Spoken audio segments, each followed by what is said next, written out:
बच्चों, पिछले वीडियो में हमने जो है राउल्ट के नियम के बारे में चर्चा की थी। तो आज हम जो है आदर्श तथा अनादर्श विलयनों के बारे में चर्चा करेंगे। इनको डिफाइन किस तरीके से किया जाता है, अर्थात आदर्श विलयन होता क्या है, इसके बारे में आज हमने चर्चा करनी है। तो सबसे पहले लेते हैं हम आदर्श विलयन। आदर्श विलयन किसे कहते हैं, यानी हम इसको लिख सकते हैं कि वह विलयन, इसको इस तरह से डिफाइन कर सकते हैं कि वह विलयन जो प्रत्येक सांद्रण पर राउल्ट के नियम का पालन करता है, राउल्ट के नियम का पालन करता है, आदर्श विलयन कहलाता है। आदर्श विलयन कहलाता है, राउल्ट के नियम का पालन करता है, आदर्श विलयन कहलाता है। तो ये डेफिनेशन हो गया कि भाई उसको जो आदर्श विलयन उसे कहेंगे हम जो राउल्ट के नियम का पूर्णतः पालन करता है। इसमें एक शब्द आप जोड़ सकते हैं, राउल्ट के नियम का पूर्णतः पालन करता है, वो जो है आपका आइडियल विलयन है, आइडियल सॉल्यूशन है। ठीक है, अब इसके लिए शर्तें क्या होनी चाहिए, या शर्तें कह लीजिए आप इसको कि क्या क्या शर्तें होनी चाहिए, या इसके गुण क्या होने चाहिए, गुण भी कह सकते हैं। कभी क्वेश्चन लिखने के लिए आ जाए कि भाई कि गुण क्या होते हैं भाई आदर्श विलयन के, तो पहला आप इसके गुण क्या लिखेंगे कि वैसे तो सिंपली हम कहें कि नो हीट चेंज। जब आप घटकों को मिलाने पर आप लिख सकते हैं कि घटकों को या अवयवों को जो अवयव हैं, विलयन के अवयव हैं, अवयवों को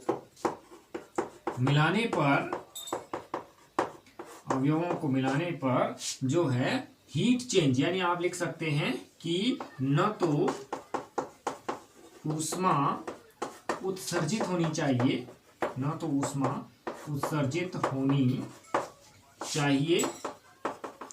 और न ही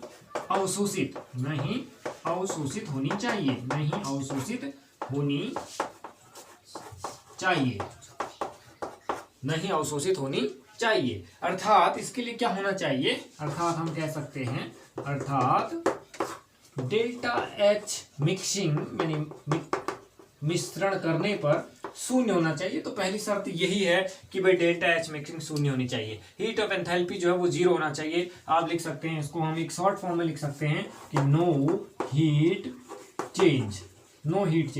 जब आप दो अवयवों को मिला रहे हैं, ए और बी मान लीजिए अवयव है, उनको मिला रहे हैं, तो वहां जो है कोई भी हीट चेंज नहीं हो रहा है, तो वो पहली शर्त इसकी होनी चाहिए। अब दूसरा क्या होना चाहिए कि जब घटकों को मिलाया जाता है, जब घटकों को मिलाया जाता है तो आयतन में परिवर्तन नहीं होना चाहिए, आयतन में परिवर्तित नहीं होना चाहिए। डेल्टा V इक्वल टू 0 होना चाहिए। एक शर्त ये थी, दूसरी शर्त ये थी कि डेल्टा V इक्वल टू 0 होना चाहिए। अब इसका मतलब क्या है, मान लीजिए आप A प्लस B को आप जो एक विलयन बना रहे हैं, हम तैयार कर रहे हैं, ये घटक ये है, घटक दूसरा B है, हमने एक विलयन तैयार किया। तो होना क्या चाहिए, मान लीजिए हमने इसका 10 मिलीलीटर लिया, इसके 5 मिलीलीटर लिया, तो जो विलयन हमारा AB प्राप्त होगा, इस विलयन का जो वॉल्यूम होना चाहिए वो 15 ml होना चाहिए। ठीक है, इसका जो है वॉल्यूम जो है कम नहीं होना चाहिए, ना 14 होना चाहिए, नहीं आपका जो है 16 होना चाहिए। तो यानी 10 ml 5 ml ये 15 ml, तो वॉल्यूम चेंज नहीं हुआ, जितना इधर था उतना ही हुआ। मतलब ये मतलब है कि वॉल्यूम चेंज से मतलब है कि भाई दोनों को मिलाने पर, यानी घटक ए का, अवयव ए का, कंपोनेंट ए का वॉल्यूम प्लस कंपोनेंट बी का वॉल्यूम, टोटल वॉल्यूम जो है वो विलयन का वॉल्यूम होना चाहिए, सॉल्यूशन का वॉल्यूम होना चाहिए, वो कभी कम या ज्यादा नहीं होना चाहिए। There is no volume change, यानी delta V is equal to 0। तो ये दो महत्वपूर्ण बिंदु हैं किसी भी आइडियल सॉल्यूशन के होने के लिए। तो इनको आप नोट करेंगे क्योंकि क्वेश्चन आता भी है, इंपॉर्टेंट क्वेश्चन है, आइडियल सॉल्यूशन क्या होते हैं। इसके बाद हम इसके कुछ एग्जाम्पल्स को लेते हैं, तो इसको आप नोट कर लीजिए, स्क्रीनशॉट खींच लीजिए।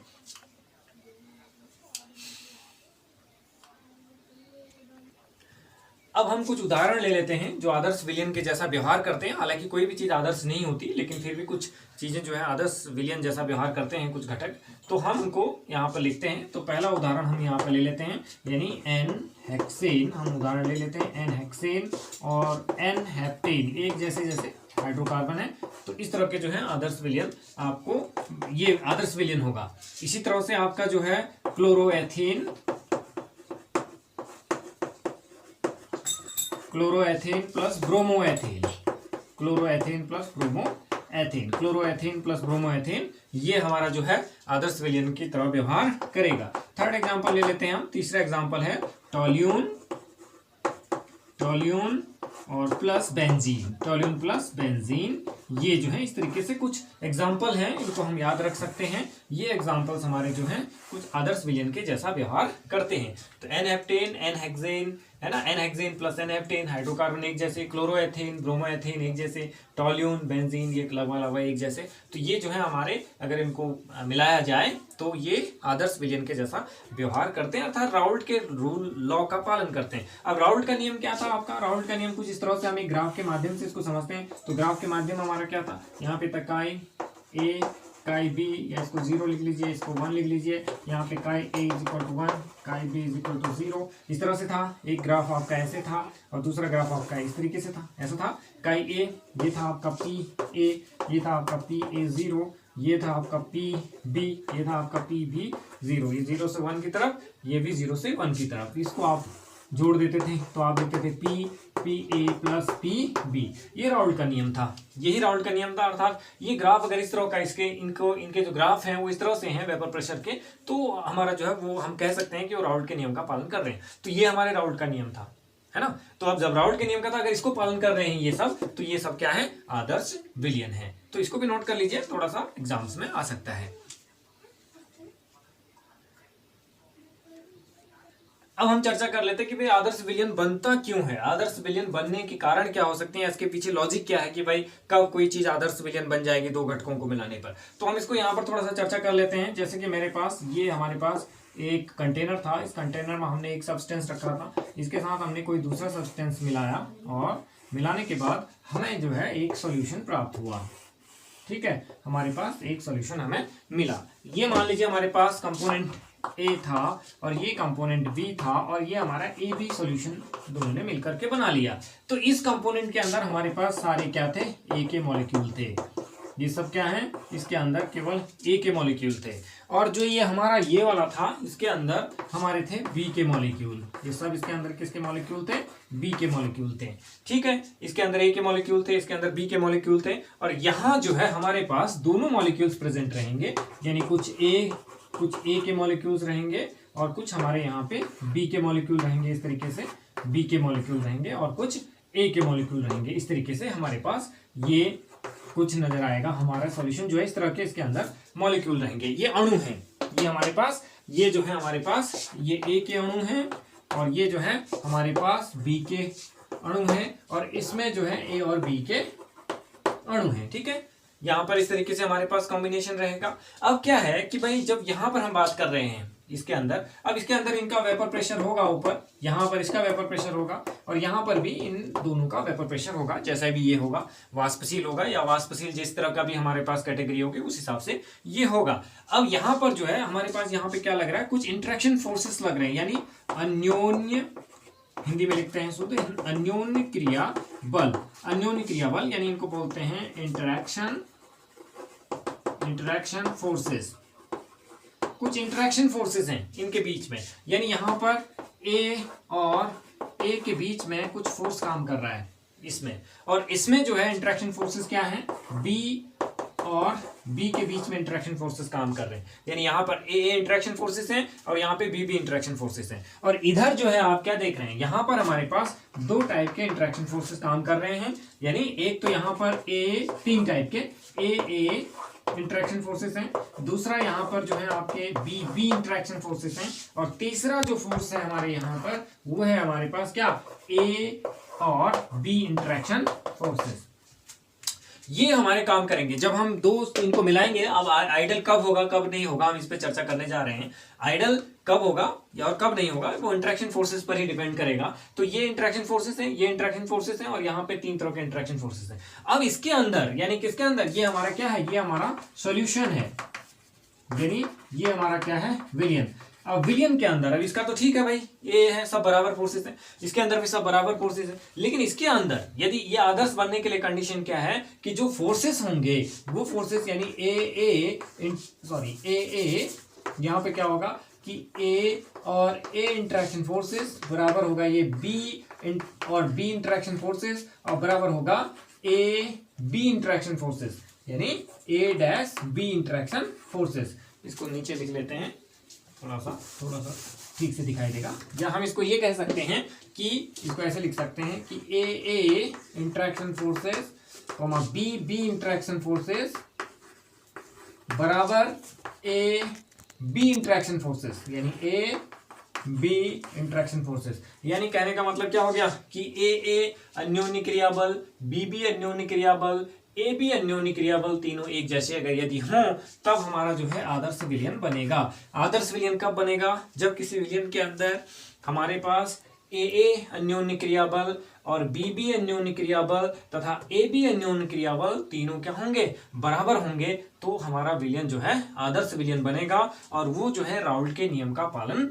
करेगा। इसको समझ गए होंगे, बहुत इंपॉर्टेंट है समझने के लिए, आगे डेविएशन समझने के लिए बड़ा इंपॉर्टेंट है। यानी यहाँ पर ये तीनों जो फोर्सेस हैं आपके A interaction forces, B interaction forces और ए बी इंटरेक्शन फोर्सेस तीनों जो होंगे वो बराबर होंगे, तो हमारा जो सॉल्यूशन जो मिक्सचर बनेगा, जो सॉल्यूशन बनेगा वो आइडियल सॉल्यूशन बनेगा। इस डायग्राम को याद कर लीजिए, ऊपर वाला जो है इसको लिख लीजिए नीचे, इसी के नीचे आप लिखिए, बड़े आराम से इसको बना करके आप लिख लीजिए।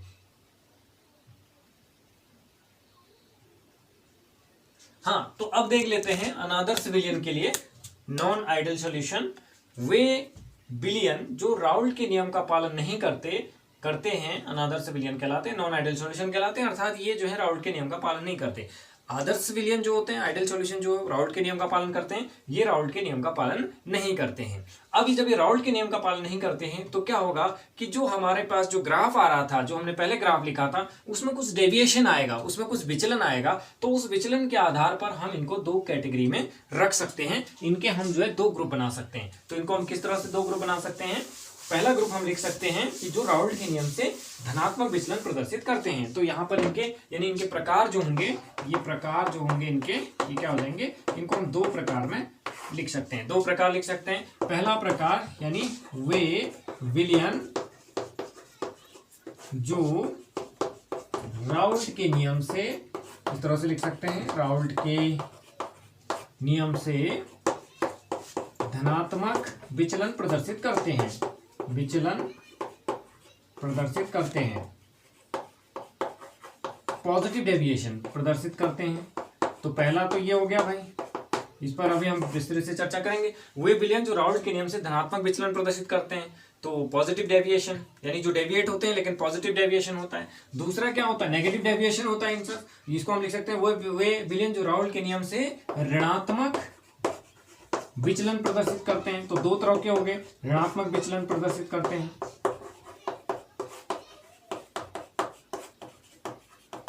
यानी 2 तरह के हमारे पास कैटेगरी बन गई इनकी। अनादर्श विलयन के हमारे पास 2 कैटेगरी बन गई कि वे विलयन राउल्ट के नियम से धनात्मक विचलन प्रदर्शित करते हैं, वे विलयन जो राउल्ट के नियम से ऋणात्मक विचलन प्रदर्शित करते हैं। क्योंकि वो राउल्ट के नियम को पालन नहीं कर रहे हैं तो विचलित होगा ग्राफ, जो है हमारा जो है कम या ज्यादा आएगा। जो ग्राफ की चर्चा हम कर रहे थे तो वो ग्राफ जो है कम और ज्यादा आएगा, तो उसमें हमने कम ज्यादा के लिए धनात्मक बोल दिया और कम के लिए ऋणात्मक बोल दिया। तो इसी के बारे में अब हम जो है चर्चा करेंगे, इसी के बारे में हम चर्चा करेंगे। तो इसको आप जो है थोड़ा नोट कर लीजिए, आगे हम जो है फर्स्ट वाले कैटेगरी को लेंगे। हेडिंग हो जाएगा अब वे अनादर्श विलयन जो राउल्ट के नियम से धनात्मक विचलन प्रदर्शित करते हैं, यानी positive deviation from Raoult's law.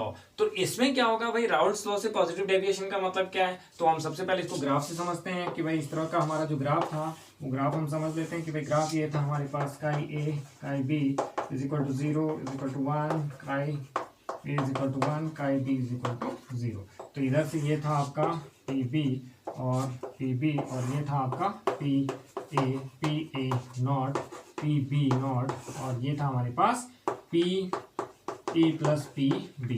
तो पॉजिटिव डेविएशन कैसा होगा? पॉजिटिव डेविएशन क्या होगा? हर चीज बढ़ जाएगी। पॉजिटिव डेविएशन में ये ऐसा आ जाएगा, ये हमारा इस तरह से हो जाएगा और ये हमारा इस तरह से हो जाएगा। तो ये पॉजिटिव डेविएशन है, यानी हर चीज बढ़ गई। पी ए भी बढ़ गया, पी बी भी बढ़ गया, ये भी बढ़ गया, सारी चीजें बढ़ गई। अर्थात यहाँ पर हमको क्या नजर आ रहा है? यहाँ पर हमको ये नजर आ रहा है कि वेपर प्रेशर बढ़ गया, सॉल्यूशन का वेपर प्रेशर आपका बढ़ गया, उसे जितना आना चाहिए था उसे इंक्रीज हो गया, है ना। तो बढ़ा क्यों? तो वेपर प्रेशर बढ़ने के पीछे कारण क्या है उसको समझते हैं। तो आइए चलते हैं कि भाई कैसा होगा ये। जैसे मान लीजिए हमारे पास दो कंटेनर हैं, इन कंटेनर में हमने इसी तरीके से एक सॉल्यूशन हमने तैयार किया है। ये कंटेनर है और यहाँ पर हमारे पास एक सॉल्यूशन हमको बन करके प्राप्त होता है। इस तरीके से कंटेनर है।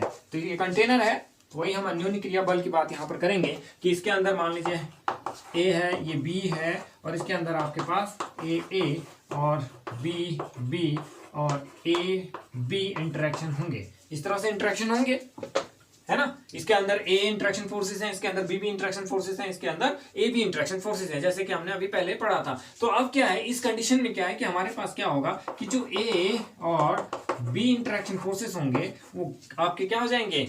वो लोअर हो जाएंगे, ये जो है छोटे हो जाएंगे, कम हो जाएंगे। किससे? बी इंटरेक्शन फोर्सेस से, ए इंटरेक्शन फोर्सेस से, ठीक है ना। ये इंटरेक्शन फोर्सेस से कम हो जाएंगे, यानी ए बी इंटरेक्शन फोर्सेस जो है वो कम हो जाएंगे। यदि कम हो जाएंगे, पहले वाले कंडीशन में बराबर था, इसमें कम हो गए। यदि कम हो गए तो बी इंटरेक्शन फोर्सेस इनसे जो है ये फोर्स जो है छोटा हो गया। जब ये फोर्स छोटा हो गया तो होगा क्या कि यहाँ पर जो वेपर्स बननी है वो वेपर्स इन्हीं इंटरेक्शन फोर्सेस की वजह से बननी है। यदि इंटरेक्शन फोर्सेस कमजोर हैं तो वेपर ज्यादा बनेगी, और तो वेपर ज्यादा बनेगी तो वेपर प्रेशर बढ़ जाएगा। तो यहाँ पर क्या है कि भाई अब ये ए बी इंटरेक्शन फोर्सेस यहाँ पे कम हो गया, ए बी इंटरेक्शन फोर्सेस यहाँ कम हो गया, तो क्या होगा कि वेपर्स जो है आपकी ये फोर्स कम होने की वजह से वेपर ज्यादा बनेंगी। जब वेपर ज्यादा बनेंगी तो ये पॉजिटिव डेविएट हो जाएगा। तो इसके मतलब हमको ये याद रखना है कि जो इंटरेक्शन होगा, ए बी इंटरेक्शन जो है वो इनसे क्या हो जाएगा? छोटा हो जाएगा, कम हो जाएगा। तो हमारा जो है वो डेविएशन हो जाएगा पॉजिटिव डेविएशन, यानी वेपर प्रेशर बढ़ जाएगा, और वेपर प्रेशर बढ़ेगा तो हमारा जो है यानी वेपर्स बढ़ेंगे तो वेपर प्रेशर बढ़ जाएगा। तो इस तरीके से हमको ये चीज याद हमको रखनी है। तो इसमें कुछ एग्जांपल्स हम ले लेते हैं। तो ये पॉजिटिव डेविएशन शो करने वाले कुछ एल्कोहल्स हमारे पास पॉजिटिव डेविएशन शो करते हैं, जैसे कि हमारे पास एथेनॉल और एसीटोन का मिश्रण है। तो पहले इसको आप नोट कर लीजिए, फिर हम इसके एग्जाम्पल्स लिख देते हैं।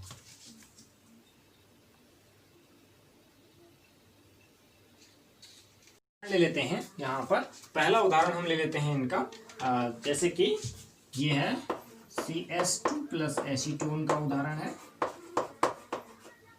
दूसरा उदाहरण है इसमें आपका जल प्लस मेथेनॉल का उदाहरण है, या आप नोट कर सकते हैं इनको, जल प्लस मेथेनॉल का उदाहरण है, जल प्लस मेथेनॉल का उदाहरण है। और एथेनॉल और एसीटोन का भी उदाहरण है, एथेनॉल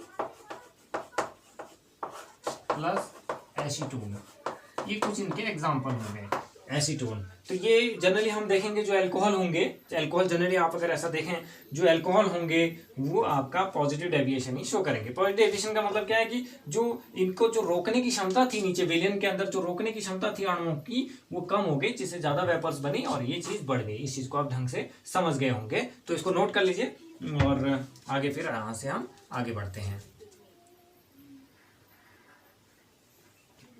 हाँ, तो हम सेकंड कैटेगरी को ले लेते हैं इसी में, जो हमने दूसरा प्रकार लिया था, वो अनादर्श विलयन, जो राउल्ट के नियम से ऋणात्मक विचलन प्रदर्शित करते हैं। अब ऋणात्मक विचलन में क्या होगा कि सारे के सारा जो है वेपर प्रेशर वो घट गया, यानी यहाँ सारा वेपर प्रेशर घट गया। ये राउल्ट के नियम से नेगेटिव डेविएशन हो गया, यानी डाउन हो गया। वेपर प्रेशर जो सॉल्यूशन का जो वेपर प्रेशर है वो क्या हो जाएगा? कम हो जाएगा। तो ये कब कम हो सकता है? जब हमारा ए बी इंटरेक्शन फोर्स जो होगा वो स्ट्रांग हो जाएगा। ए बी इंटरेक्शन फोर्स जब क्या हो जाएगा? स्ट्रांग हो जाएगा। जैसे ये इस तरह से था हमारे पास, यहाँ पे ए और बी के बीच जो इंटरेक्शन फोर्सेस थे, बी इंटरेक्शन फोर्सेस, यानी हमारे पास क्या हो जाएगा? A B interaction forces is very very greater than A interaction forces comma B interaction forces. इनके बीच लगने वाले फोर्स से ये ज्यादा मजबूत हो जाएगा। तो फिर क्या होगा? यहाँ वेपर्स कम बनेंगी, यानी क्या होगा? यहाँ पे कम वाष्प बनेगी, कम वाष्प होगी। ठीक है। इनकी तुलना में यहाँ की तुलना में कम वाष्प बनेगी यहाँ पर। क्यों बनेगी? क्योंकि ये फोर्स स्ट्रांग है, यानी यहाँ पर जो विलेय और विलायक के जो अणु हैं वो आपस में क्या हो गए, एक तरीके से बंध गए, जिससे कि वो वाष्प में नहीं बदल पा रहे हैं आसानी से। तो वाष्प में आसानी से नहीं बदल पा रहे तो कम वाष्प बनेगी। जब कम वाष्प बनेगी तो वेपर प्रेशर क्या हो जाएगा, घट जाएगा, इसलिए कि सारा वेपर प्रेशर यहाँ पर क्या हो जाएगा, कम हो जाएगा। तो इसको आप समझ गए होंगे। यही हमको जो है इसका रीजन है कि भाई इसके पीछे अनादर्श विलयन बनने के पीछे क्या रीजन है, आदर्श विलयन बनने के पीछे क्या रीजन है, इसको आप जो भली भांति समझ गए। तो इसके भी एग्जांपल्स ले लेते हैं। ये ग्राफ कुछ इस तरह से होगा, ये डाउन हो गया ग्राफ, देखिए ग्राफ को भी ध्यान रखिए। ये ग्राफ तब डाउन होगा जब ये फोर्स होगा, कमजोर होगा। कौन सा फोर्स? इनके बीच में लगने वाला फोर्स, यानी विलेय और विलायक के बीच में। ये जो फोर्स है ये किसके बीच में हो सकता है, विलेय और विलायक, विलेय और विलायक यानी सॉल्यूट और सॉल्वेंट के बीच, सॉल्यूट और सॉल्वेंट के बीच जो है, सॉल्यूट और सॉल्वेंट के बीच जो फोर्स लगने वाला फोर्स है वो ज्यादा स्ट्रांग हो जाए इनके मुकाबले, यानी विलेय और विलायक कोई भी हो सकता है। आप ए और बी को विलायक मान सकते हैं, जो भी कम या ज्यादा हो उस हिसाब से आप ये डिसाइड कर सकते हैं। तो इसको भी नोट करिए, ये हमारे ए थे, ये हमारा बी था। तो इस तरीके से इसको भी नोट कर लीजिए, अपनी कॉपी में लिख लीजिए इसको, और यह स्क्रीनशॉट लेकर के इसका चित्र बना लीजिए। कुछ उदाहरण ले लेते हैं जो नेगेटिव डेविएशन शो करते हैं। पहला उदाहरण इसमें आपका HNO3 प्लस जल, यानी जो भी अम्ल होंगे, या फिर इस तरह से भी है एसिटिक एसिड, एसिटिक अम्ल प्लस पिरिडीन। ये आप याद रख सकते हैं, शॉर्ट ट्रिक भी हो सकती है कि जो एसिड होंगे वो नेगेटिव डेविएशन शो करेंगे, इतना आप जान लीजिए, है ना। Pyridine plus acetic acid, acetone plus, इसमें ये भी है कि भाई acetone plus chloroform, acetone plus chloroform, ये भी जो है इस तरह के नेगेटिव डेविएशन शो करते हैं। तो ये एग्जांपल्स हो गए, मेरे हिसाब से आप समझ गए होंगे इसको अच्छी तरीके से। तो इसको अपनी कॉपी में लिखिए, नोट करिए, याद करिए, समझिए इसको, वीडियो को बार बार देखिए तो आपको अच्छी तरह से समझ में आ जाएगा। आज के लिए इतना ही, अगले वीडियो में हम जो है कॉलिगेटिव प्रॉपर्टीज के साथ आगे बढ़ेंगे जो है। तब तक के लिए धन्यवाद, थैंक यू।